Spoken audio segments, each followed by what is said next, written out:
ವರ್ಷಗಳ ಡಿಕೆ ಕನಸು ನನಸಾಗ್ತಾ ಇದೆ. ಒಂದು ರೀತಿ ಕನಸು ಮಾತ್ರ ಅಲ್ಲ, ತಪಸ್ಸು ಅಂತಾನೆ ಹೇಳ್ಬೋದು. ಡಿಕೆ ಶಿವಕುಮಾರ್ ಈಗ ಸಿಎಂ ಆಗಿ ಪ್ರಮಾಣ ವಚನ ಸ್ವೀಕರಿಸೋದಕ್ಕೆ ರೆಡಿಯಾಗಿದ್ದಾರೆ. ದೇಶದ ಅನೇಕ ಭಾಗಗಳಿಂದ ಗಣ್ಯಾತಿ ಗಣ್ಯರು ಬೆಂಗಳೂರಿಗೆ ಬರ್ತಾ ಇದ್ದು ಸಂಜೆ ನಡೆಯೋ ಪ್ರಮಾಣ ವಚನ ಕಾರ್ಯಕ್ರಮದಲ್ಲಿ ಭಾಗಿಯಾಗಲಿದ್ದಾರೆ. ಈಗ ಡಿಕೆ ಶಿವಕುಮಾರ್ ಜೊತೆ ಪ್ರಮಾಣ ವಚನ ಸ್ವೀಕಾರ ಮಾಡ್ತಾ ಇರೋ ನೂತನ ಸಂಪುಟ ಸದಸ್ಯರ ಪಟ್ಟಿಯನ್ನ ಕೂಡ ಕಾಂಗ್ರೆಸ್ ಹೈಕಮಾಂಡ್ ಫೈನಲ್ ಮಾಡಿದ್ದು, ಅದರ ಜೊತೆಗೆ ಯಾವ್ಯಾವ ಸಚಿವರಿಗೆ ಯಾವ್ಯಾವ ಇಲಾಖೆ ಅನ್ನೋದನ್ನ ಕೂಡ ಫೈನಲ್ ಮಾಡಿದೆ. ಸದ್ಯಕ್ಕಿರೋ ವಿಶ್ವಾಸಾರ್ಹ ಮೂಲಗಳ ಮಾಹಿತಿ ಪ್ರಕಾರ ಈಗಾಗಲೇ ಕಾಂಗ್ರೆಸ್ನ ಹಿರಿಯ ನಾಯಕರಿಗೆ ಖಾತೆ ಹಂಚಿಕೆಯನ್ನು ಫೈನಲ್ ಮಾಡಲಾಗಿದೆ. ಆ ಪೈಕಿ 13 ಜನ ನೂತನ ಸಚಿವರಿಗೆ ಯಾವ್ಯಾವ ಖಾತೆ ಸಿಗುತ್ತೆ ಅನ್ನೋದಕ್ಕೆ ಸಂಬಂಧಪಟ್ಟ ಹಾಗೆ ಕಾಂಗ್ರೆಸ್ ನಾಯಕರು ಒಂದು ಫೈನಲ್ ಪಟ್ಟಿಯನ್ನು ರೆಡಿ ಮಾಡಿದ್ದು, ಅದರ ರಿಪೋರ್ಟ್ ಈ ರೀತಿಯಾಗಿದೆ. ಯಾರ್ಯಾರು ಸಚಿವರಾಗ್ತಾ ಇದ್ದಾರೆ, ಹಾಗೆ ಯಾವ್ಯಾವ ಖಾತೆ ಸಿಗ್ತಾ ಇದೆ ಅಂತ ಹೇಳೋದಾದ್ರೆ, ಗೃಹ ಇಲಾಖೆ ಮತ್ತು ಐಟಿ-ಬಿಟಿ ಖಾತೆ ಮತ್ತೆ ಪ್ರಿಯಾಂಕ್ ಖರ್ಗೆ ಕೈಗೆ ಸೇರ್ತಾ ಇದೆ.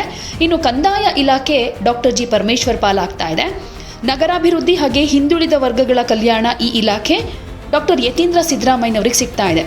ಕೃಷ್ಣ ಬೈರೇಗೌಡ ಅವರಿಗೆ ಜಿಬಿಎ ಮತ್ತು ಹಣಕಾಸು ಇಲಾಖೆಯ ಜವಾಬ್ದಾರಿ ಕೊಡಬಹುದು ಅಂತ ಹೇಳಲಾಗ್ತಾ ಇದೆ. ಇನ್ನು ಆರೋಗ್ಯ ಇಲಾಖೆ ಯುಟಿ ಖಾದರ್ ಪಾಲಾಗಿದೆ. ಲೋಕೋಪಯೋಗಿ ಇಲಾಖೆ ಸತೀಶ್ ಜಾರಕಿಹೊಳಿ ಅವರ ಬಳಿನೇ ಇರುತ್ತೆ. ಭಾರಿ ಮತ್ತು ಮಧ್ಯಮ ಕೈಗಾರಿಕೆ ಮತ್ತೆ ಎಂಬಿ ಪಾಟೀಲ್ ಅವರ ಕೈಗೆ ಸೇರುತ್ತೆ. ಇಂಧನ ಖಾತೆ ಕೂಡ ಕೆಜೆ ಜಾರ್ಜ್ ಅವರ ಬಳಿ ಉಳ್ಕೊಳ್ಳುತ್ತೆ. ಕೆಎಚ್ ಮುನಿಯಪ್ಪ ಅವರಿಗೂ ಕೂಡ ಆಹಾರ ಮತ್ತು ನಾಗರಿಕ ಸರಬರಾಜು ಇಲಾಖೆ ಉಳ್ಕೊಳ್ಳೋ ಚಾನ್ಸಸ್ ಇದೆ.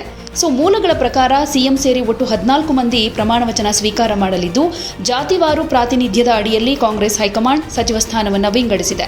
ಆ ಪೈಕಿ ದಲಿತ ಸಮುದಾಯಕ್ಕೆ 3 ಸಚಿವ ಸ್ಥಾನ, ಲಿಂಗಾಯತ ಸಮುದಾಯಕ್ಕೆ 3 ಸಚಿವ ಸ್ಥಾನ, ಒಕ್ಕಲಿಗ ಸಮುದಾಯಕ್ಕೆ 3 ಸಚಿವ ಸ್ಥಾನ, ಕುರುಬ ಸಮುದಾಯಕ್ಕೆ 2 ಸ್ಥಾನ, ಪರಿಶಿಷ್ಟ ಪಂಗಡ, ಮುಸ್ಲಿಂ ಸಮುದಾಯ ಮತ್ತು ಕ್ರಿಶ್ಚಿಯನ್ ಸಮುದಾಯಕ್ಕೆ ತಲಾ 1 ಸಚಿವ ಸ್ಥಾನವನ್ನು ನೀಡಲಾಗಿದೆ.